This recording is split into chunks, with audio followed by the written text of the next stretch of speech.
This video is the document Macro Practice number 2, which is titled Font Macro. So we're going to start by opening up a new blank document. And I'm going to generate random text again, equal RAND, open parentheses 10, comma 10, closing parentheses, and enter.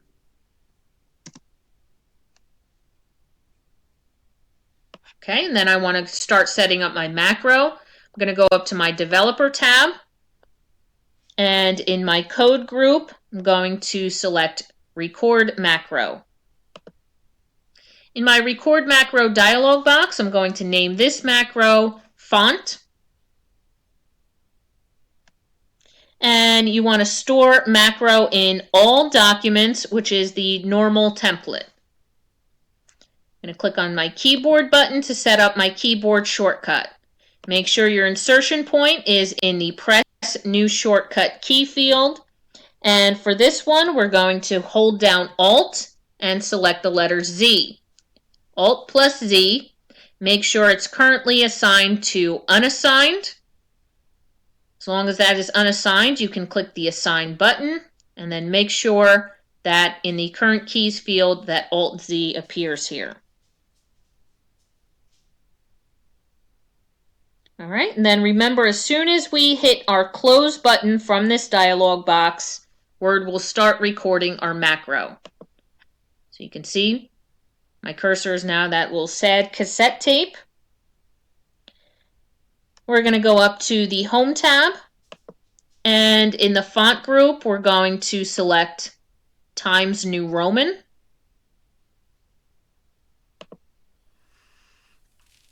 We're going to change the size to 14 point.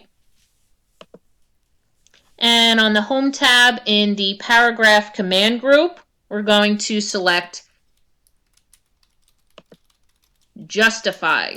So that's for our horizontal alignment. Remember, Justify is when it looks like, when it makes the paragraph kind of squared off on both sides. All right, and then we're going to stop recording. So remember, you can go to your Developer tab, Code Command Group, and stop recording. Or you can go down to your status bar and hit your stop button here. So this time I'll hit my stop button on my status bar. Okay, my cursor is back to normal. I'm going to create a new blank document to test this out.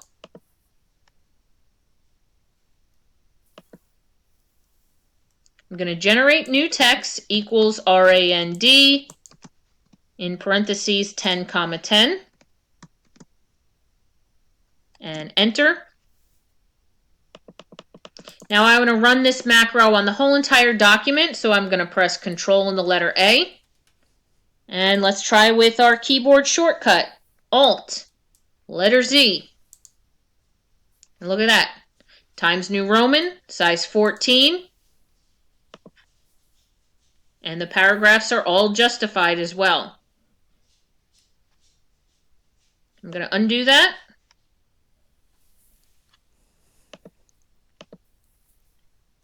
Bring it back to the original. And the other way to run this, remember, do Control A to select it.